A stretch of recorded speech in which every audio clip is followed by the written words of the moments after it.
Okay.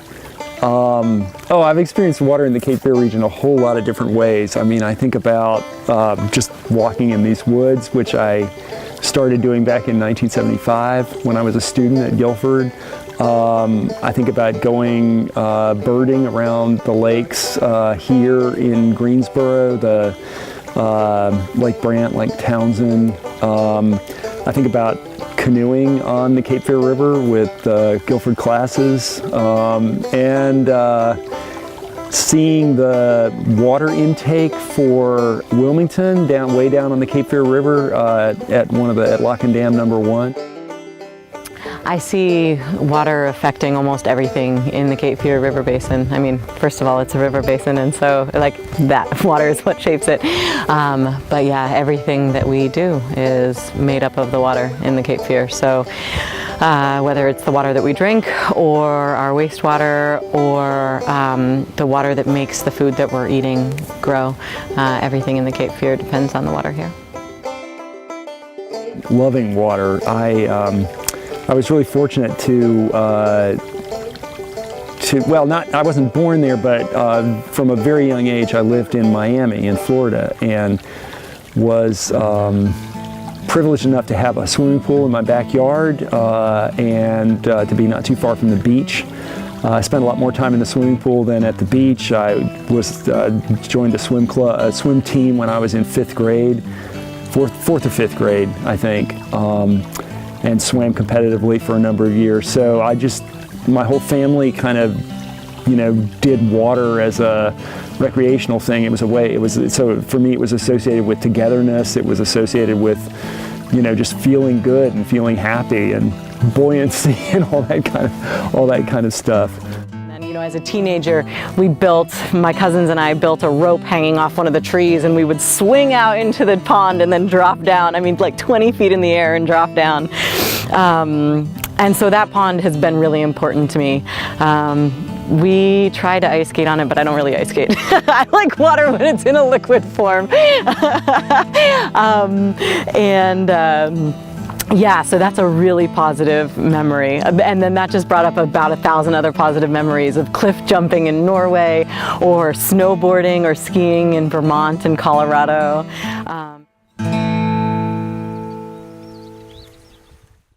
So another really, really beautiful memory for me was rafting down the Grand Canyon in 2013. I got the chance to go with one of my cousins and a bunch of his friends. And man, going deep into the earth through geologic time on this amazing roaring river, the Colorado River, was spectacular. And then to see the canyons come in with these blue, crystal clear blue water, the holy water to the Navajo Indians, it was very, very spiritual, very, very beautiful. Physically challenging. I got stung by a scorpion on that trip. That was an amazing experience with water.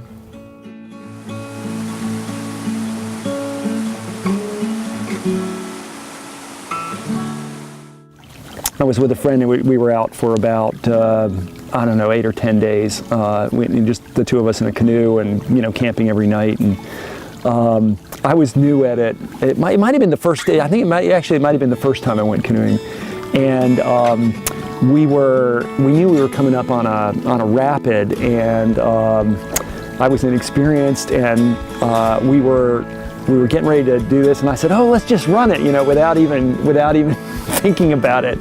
And my friend, who was a lot more experienced, said, "Well, I think we better scout this one out." He had never been to that particular rapid, but we ought to scout this one out. So we got out of the boat, and we were walking in the edge and lining the boat along, and we came around a corner, and there was half a canoe sitting like on the side.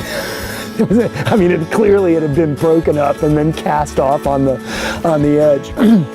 And then we got to the rapid, and it was like this massive, boiling, class 10 or something like that. Unclassifiable rapid. And I thought, oh yeah, water, it's powerful when there's a lot of it going downhill all at once. So that was a really powerful experience. And then a town called San Bartolo, which is my favorite surf spot in Peru.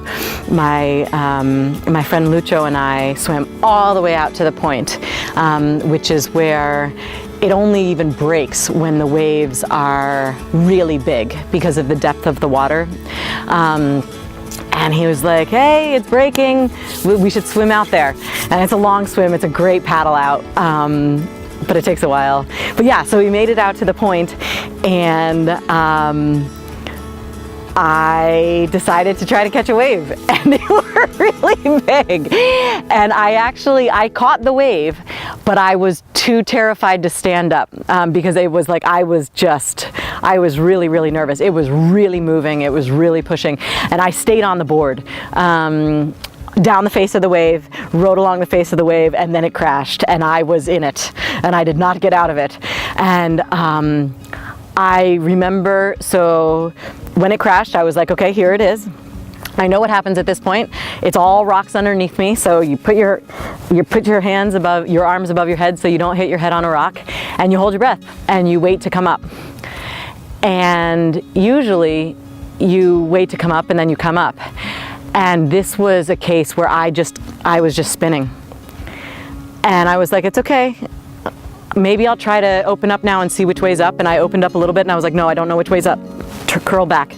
Keep on spinning in the washing machine.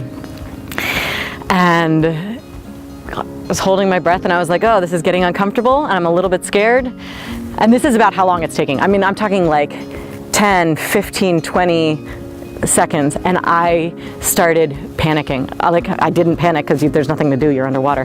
But it was one of the only times in my life that I was like, I should have called my mom to tell her that I love her, because I might not make it up, because I was still spinning when I started feeling like I was running out of breath.